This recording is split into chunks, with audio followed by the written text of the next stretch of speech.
حامل اب شوہر کے ہاتھ میں آ چکا ہے، اس کے جنسی اعضاء جو ہے وہ شوہر کے کنٹرول میں، مل کے مطابق ملکیت گویا کہ اس کی ہے، لہذا اس میں وہ خیانت اگر وہ کر رہی ہے تو وہ بھی اس کے خلاف ہو جائے گا۔ فالصالحات قانتات، تو نیک بیویاں وہ ہوتی ہیں جو تابعدار ہو، وہ فرما بردار ہو،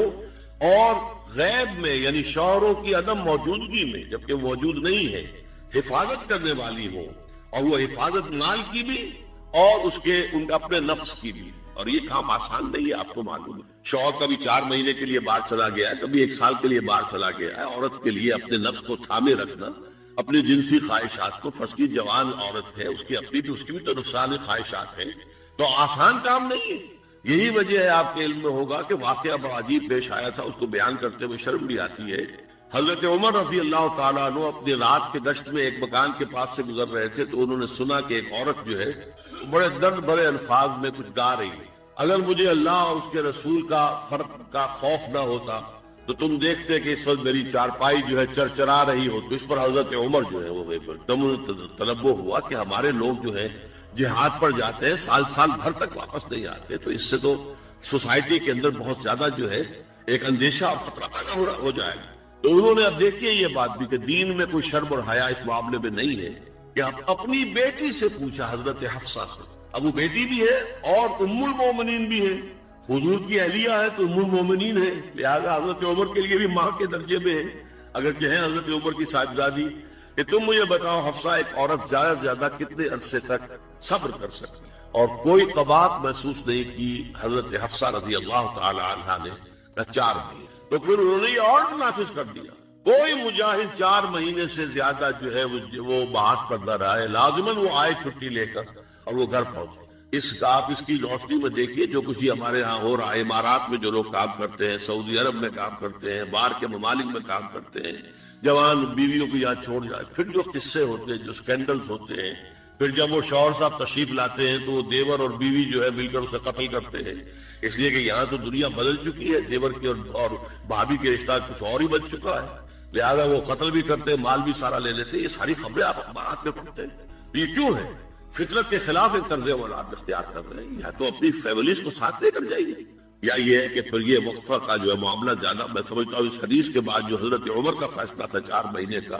اس سے زائد جو ہے باہر سٹے کرنا، اپنے گھر نہ آنا، ایک اعتبار سے گناہ کے درجے کی بات ہو جائے گی۔ علیکم بسنتی و سنت الخلفاء الراشدین المہدیین، تمہارے ذمے ہے میری سنت بھی اور خلفاء راشدین جو ہے میری ان کی سنت۔ انسانی تمدن کا اہم ترین اور بنیادی ترین مسئلہ کیا ہے؟ تمدن کا ایک ہے انسانی زندگی کا مسئلہ۔ انسانی زندگی کا سب سے پہلا مسئلہ وہی ہے کہ جو حیوانی زندگی کا بھی ہے، اپنی مادی ضروریات، پیٹ کھانے کو مانگتا ہے، سب سے پہلے یہی ہے، اس میں کوئی شک نہیں۔ لیکن اس کے بعد جب دو انسان ملتے ہیں اور اس سے تمدن شروع ہوتا ہے، اس کا سب سے بڑا مسئلہ ہے انسان کی شہوت۔ اللہ نے 2 جنسیں بنا دی ہیں، مرد ہے، عورت ہے، اور ان دونوں کے درمیان تعلق سے نسل آگے چلتی ہے۔ اب اس معاملے کو کیسے ہارنس کیا جائے، کیسے منظم کیا جائے، یہ جذبہ بہت پوٹنٹ ہے۔ جو فرائڈ نے کہا ہے، بس وہ یوں سمجھئے کہ ذرا زیادہ مرچ مسالہ لگا دیا، ورنہ اس میں کوئی شک نہیں کہ یہ بہت ہی پوٹنٹ جذبہ ہے انسان کا۔ انسٹنکٹ جو ہے، سیکس کا انسٹنکٹ، وہ بہت مضبوط ہے، بہت قوی ہے، لیکن جو شاید اتنی قوی ہو اتنا ہی اسے پھر، جو گھوڑا جتنا منزور ہو اتنا ہی اس کو لگام دینا جو ہے وہ آسان نہیں ہوتا، اس کے لیے پھر مشقت کرنی پڑتی ہے۔ تو اب اگر کہ اس سیکس کو اوپن کر دیا جاتا، کھلا سیکس، فری سیکس، آج کل یہ لفظ استعمال ہوتا ہے، فری سیکس، کیوس ہوتا، تمدن میں فساد ہو جاتا۔ اس کے لیے شادی کا معاملہ،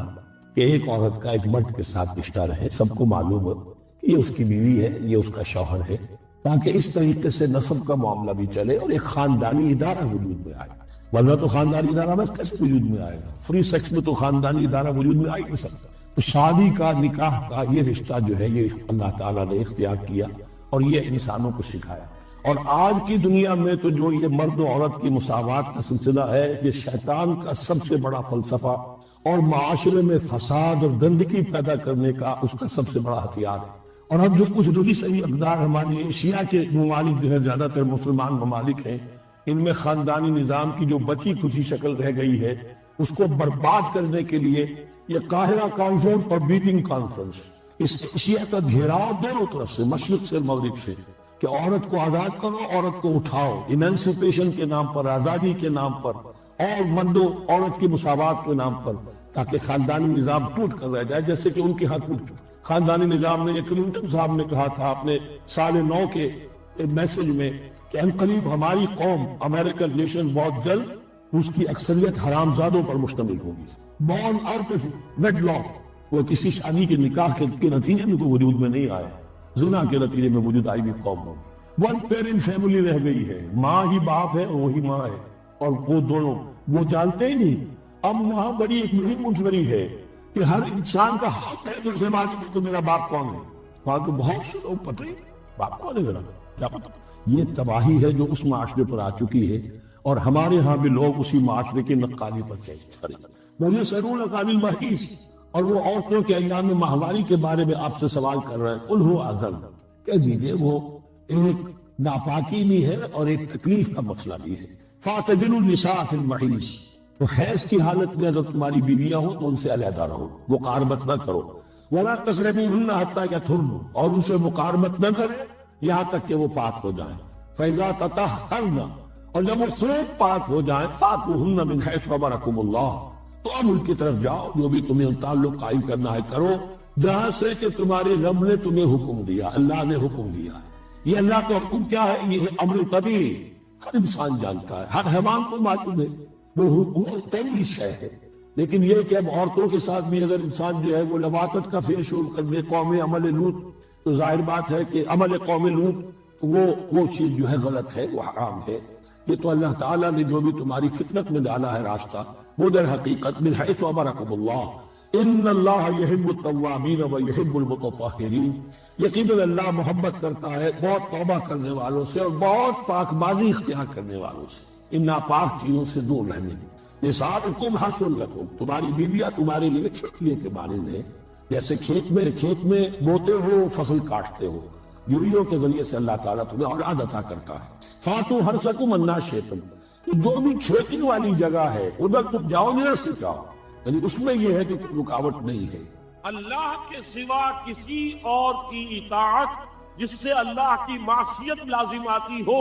شرک۔ لا طاعت لمخلوق فی معصیت الخالق، مخلوق میں سے کسی کی اطاعت نہیں ہوگی کہ اس معاملے میں جس میں خالق کی معصیت لازم آئے۔ ہاں، خالق کے احکام کے اندر والدین کا حکم بھی مانو، اطاعت کرو، اساتذہ کا حکم مانو، کسی اور کو اپنا لیڈر مانا ہے اس کا حکم مانو، لیکن ناٹ بیونڈ وہ جو سرکل ہے کتاب و سنت کا، اس سے باہر نہیں۔ لا طاعت لمخلوق فی معصیت الخالق، یہ آپ الجبرے کے فارمولے کے طور پر اپنے سامنے رکھتے ہیں۔ اب اسے اپلائی کیجئے، جیسے فارمولوں کے ذریعے سے پھر بڑے بڑے وہ سم جو ہے وہ حل کیے جاتے تھے سوالات۔ صبح کا وقت ہے، آنکھ بھی کھلی ہے، اذان کی آواز بھی کان میں آئی ہے، آپ کا نفس کہتا ہے ابھی سو دی، آپ نے اپنی چادر یا کمبل کو درست کیا اور کروٹ لیا، یہ کیا ہے؟ آپ نے کس کا حکم پیچھے پھینکا اور کس کا حکم مانا؟ اللہ کے حکم کو پیچھے پھینک دیا،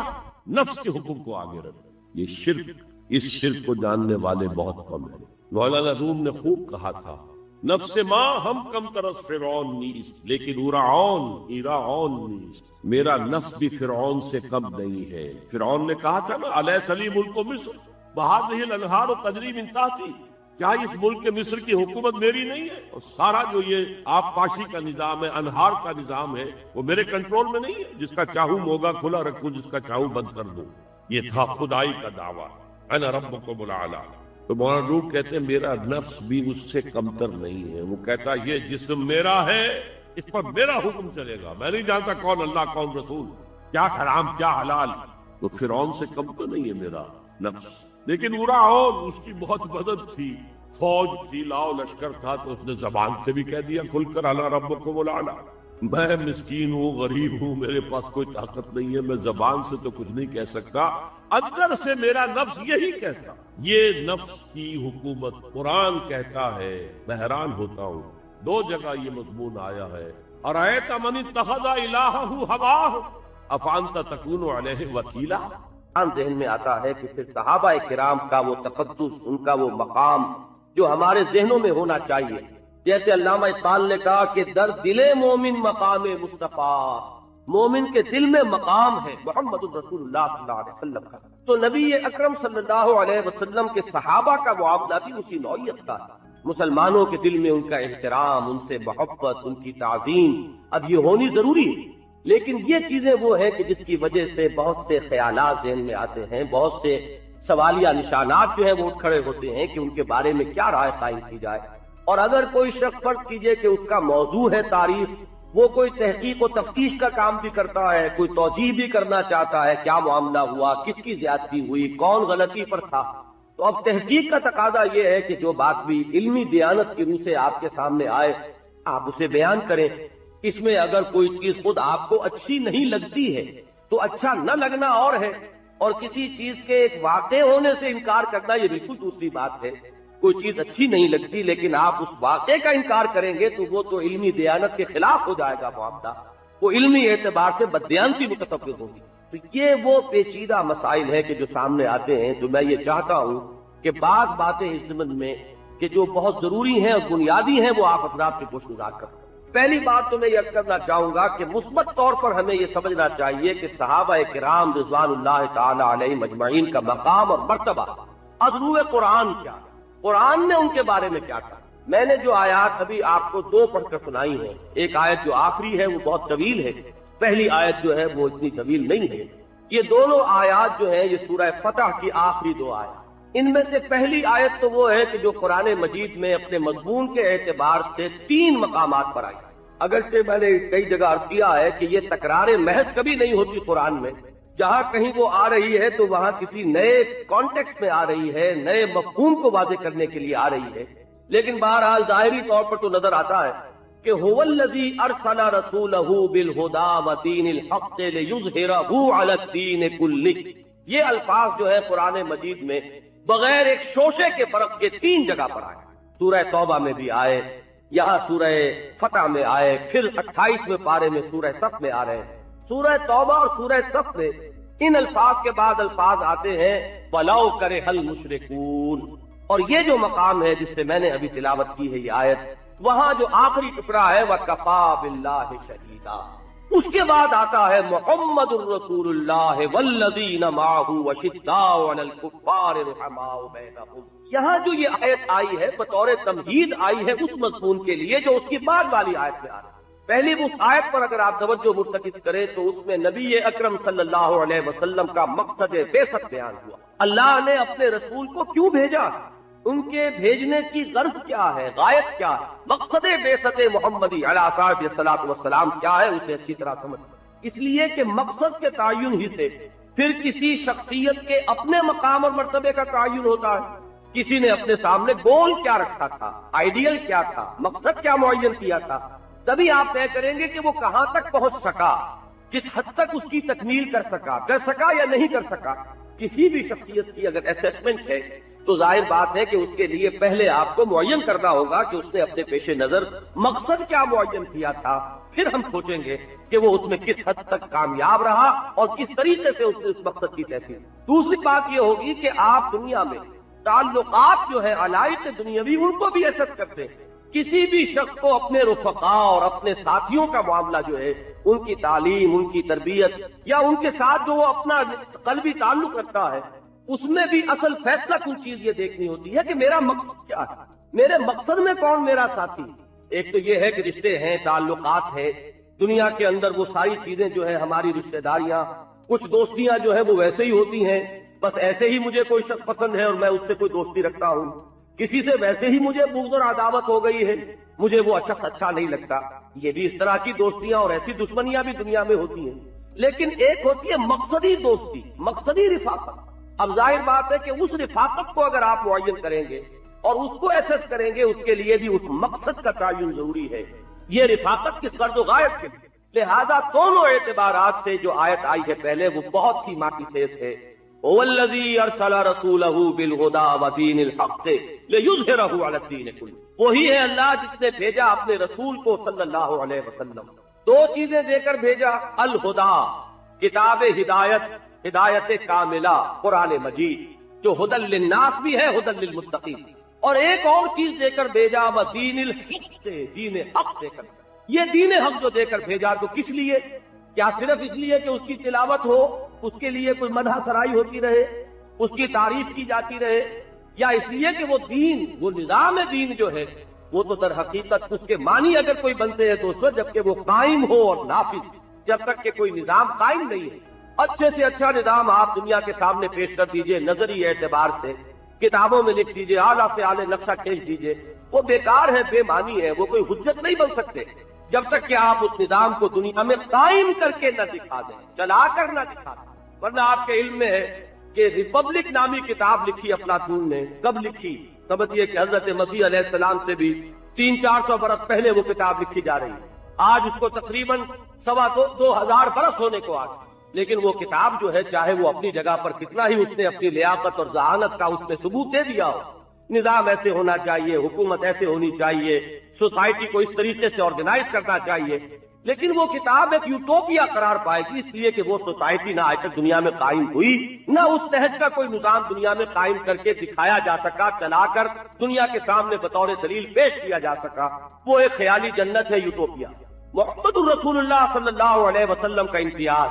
جو بات کہ اس نے تسلیم کی ہے وہ D100 والے نے، وہ سب سے بڑا امتیاز یہ ہے کہ انہوں نے وہ نظام قائم کر کے دکھایا، انہوں نے اس نظام کو چلا کر دکھایا ہے، اس کا عملی نمونہ پیش کیا، صرف ایک تعلیم نظری سطح پر نہیں دی ہے بلکہ عملاً اس کو قائم کیا۔ تو یہ ہے اصل میں وہ امتیازی مقام محمد الرسول اللہ صلی اللہ علیہ وسلم کا، اور یہ امتیاز جو ہے ہر اعتبار سے ہوگا۔ عام لوگوں سے تو جو امتیاز ہے تو ہے، اس کے تو یہاں بیان کرنے کا موقع نہیں ہے، اور دنیا میں بڑے بڑے لیڈر اٹھے ہیں، بڑی بڑی شخصیتیں اٹھی ہیں، ان سے تقابل اس وقت جو ہے وہ پیش نظر نہیں ہے۔ خود رسولوں کی جماعت میں جو امتیازی مقام ہے محمد الرسول اللہ صلی اللہ علیہ وسلم کا، وہ جو مقدس ترین جماعت ہے، اس میں امتیازی مقام یہ ہے کہ آپ ہی ہیں وہ واحد رسول اللہ کے صلی اللہ علیہ وسلم، جنہوں نے ایک مکمل انقلابی جد و جہد کے ذریعے سے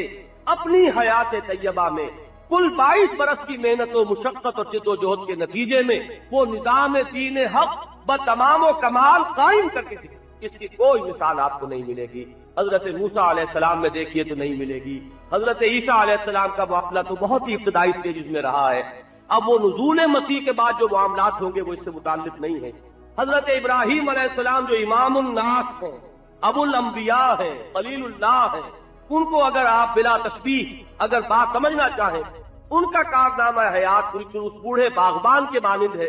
جو کہیں درخت لگاتا ہے، اگرچہ اسے پتا ہے کہ اس درخت کو پھلتے پھولتے دیکھنا میرے لیے ممکن نہیں ہے، میں لگا رہا ہوں اگلی نسلوں کے۔ انہوں نے توحید کی دعوت کے مراکز قائم کر دیے، کوئی ایک مرکز جو ہے وہ یہاں بیت اللہ کی تعمیر ہو گئی، ربنا لیقیموا الصلاۃ،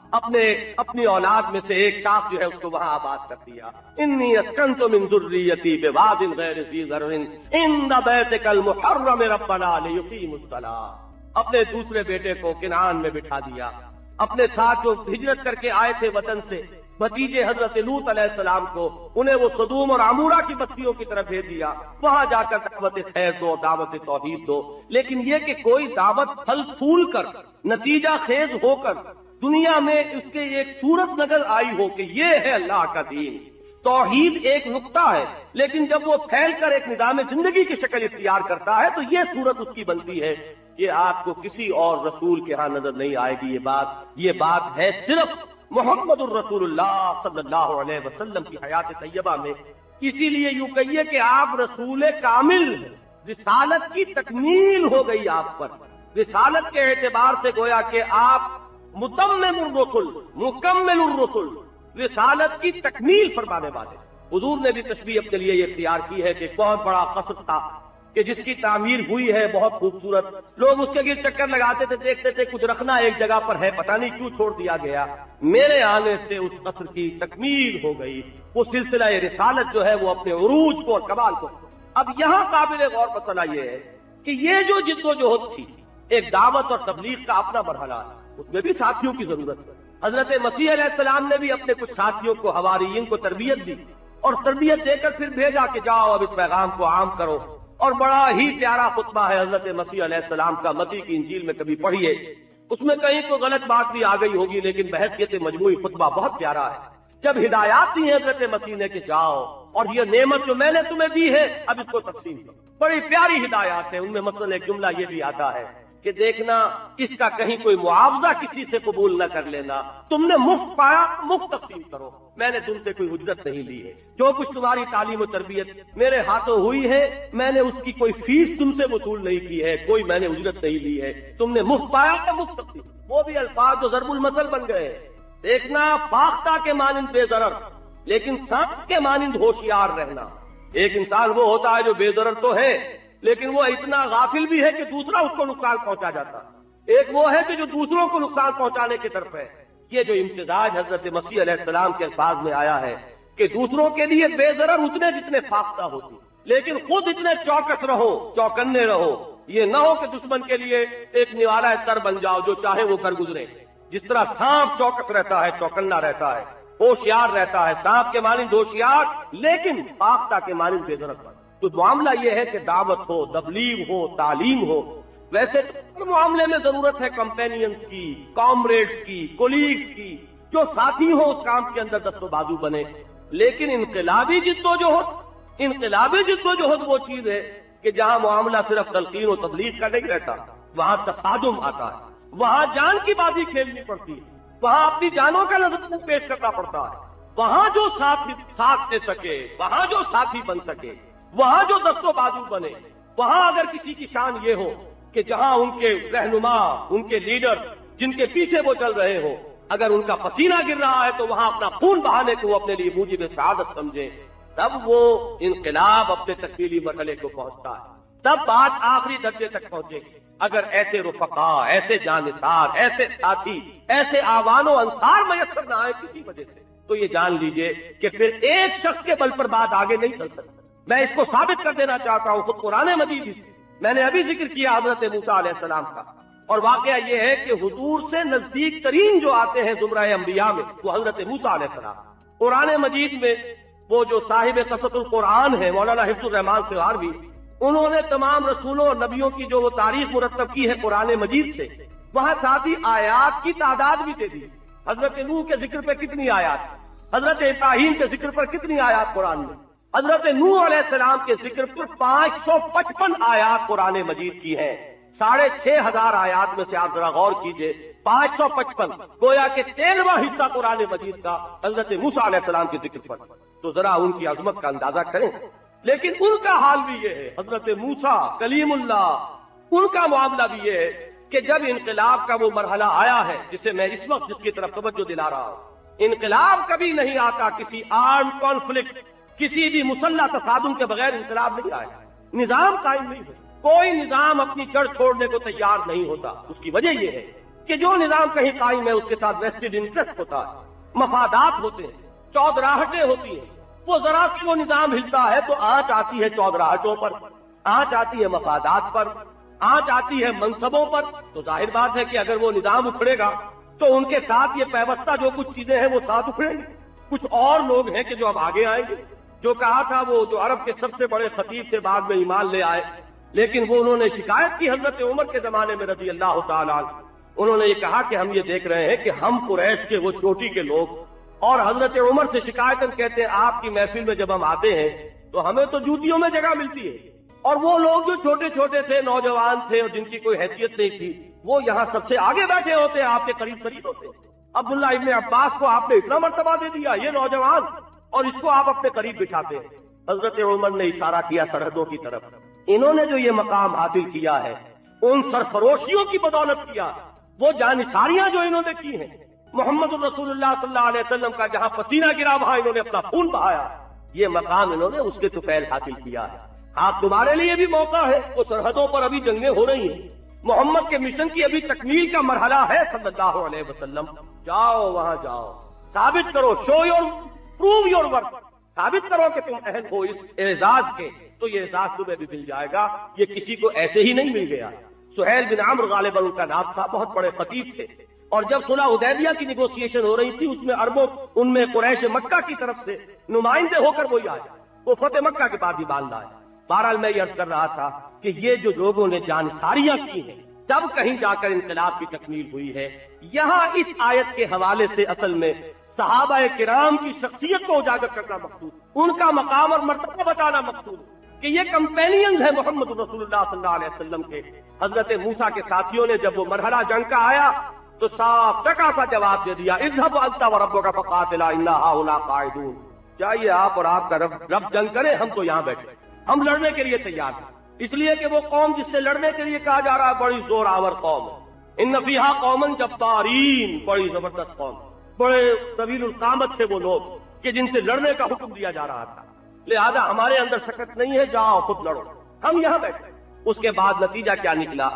ایک طرف تو یہ قرآن مجید ہمیں بتاتا ہے، یہ سورہ مائدہ میں تفسیر، حضرت موسیٰ علیہ السلام کی طبیعت پر جو کیفیت پھر وارد ہوئی ہے، انہوں نے اللہ سے دعا کی، پروردگار انی لا املک الا نفسی واخی، مجھے اختیار تو ہے تو صرف اپنی جان کا اور اپنے بھائی ہارون کی جان کا اختیار، ہم حاضر ہیں جو حکم ہو، لیکن اب یہ امت انکاری ہے، یہ جنگ کرنے کے لیے تیار نہیں. فافرق بیننا و بین القوم الفاسقین، اے اللہ ہمارے اور ان فاسقوں کے درمیان اب تفریق کر دے، ہمیں ان سے علیحدہ کر دے. اللہ کا رسول امت سے برات کا اظہار کر رہا ہے، اعلان بیزاری کر رہا ہے، اس لیے کہ یہ اب اس تقاضے کو پورا کرنے کے لیے تیار نہیں ہے، اپنا خون بہانے کے لیے، جانے دینے کے لیے آمادہ نہیں. ایک طرف تو یہ معاملہ، اور دوسرے یہ کہ تاریخ کا پروسیس وہیں رک گیا، عمل وہیں رک گیا، اس لیے کہ اب وہ انقلاب کا پروسیس 40 برس مؤخر کر دیا گیا. اللہ تعالیٰ نے فرمایا اگر یہ آ جاتے میدان میں تو ہم مدد کرتے،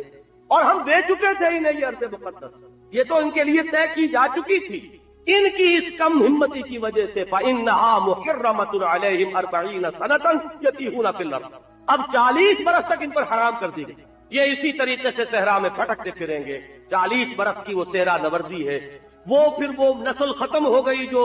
اس غلامی کے دور میں پیدا ہوئی تھی، پلی بڑھی تھی، غلامانہ ذہنیت والی نسل ختم ہوئی، اور پھر اس صحرا کے اندر نئی نسل ابھری ہے. وہ جب پروان چڑھی ہے کھلی فضا میں، آزاد فضا میں، ان کے اندر اوصاف آئے، پھر جہاد ہوا. لیکن حضرت موسیٰ کا انتقال بھی اسی دوران میں ہو گیا، حضرت ہارون کا. ان کی اپنی زندگیوں میں وہ دین کا غلبہ جو ہے اس کا دن نہیں آ سکا. یہاں آپ سوچئے اس کے برعکس معاملہ ہوا محمد الرسول اللہ والذین معہ اشداء علی الکفار رحماء بینہم، ان کا معاملہ بڑا مختلف ہے، یہ موسیٰ کے ساتھیوں سے بہت مختلف ہے. چنانچہ جب یہاں آیا ہے جہاد کا اور قتال کا مرحلہ، اور حضور نے مجلس مشاورت منعقد کی، وہاں پہ صحابہ کرام نے بڑی جانثارانہ انداز میں تقریریں کی، حضرت مقداد نے کی، حضرت عمر نے کی رضی اللہ تعالی عنہما. لیکن حضور کچھ مطمئن نہیں ہو رہے. اس پر بات سمجھ لی حضرت سعد بن عبادہ نے رضی اللہ تعالی عنہ، وہ تھے رئیس انصار کے، خزرج کا قبیلہ بڑا تھا، وہ رئیس خزرج تھے. انہوں نے سمجھ لیا کہ بات کیا ہے، حضور کو کچھ ہماری طرف سے یقین دہانی مطلوب ہے، اس لیے کہ مہاجرین تو ویسے بھی گھر بار چھوڑ کر نکلے ہوئے تھے، وہ تو جہاز ہتھیلیوں پر رکھے ہوئے تھے، ان کی طرف سے تو کوئی بات تھی ہی نہیں، کوئی شک اور شبہ والا مسئلہ ہی نہیں. مسئلہ اگر تھا تو انصار کا تھا، تعداد ان کی زیادہ تھی. دوسرے یہ کہ انصار سے جو بیعت ہوئی تھی، بیعت عقبہ ثانیہ، جس کی بنیاد پر کہ یہ ہجرت کا معاملہ ہوا، اس میں جو شک تھی وہ یہ تھی کہ اگر مدینے پر کوئی حملہ کرے گا تو ہم آپ کی عبادت کریں گے جیسے اپنے اہل و عیال کی کرتے. یہاں معاملہ یہ تھا کہ حضور مدینے سے نکل کر اقدام فرمانا چاہتے تھے، تو یوں سمجھیے کہ وہ جو معاہدے کی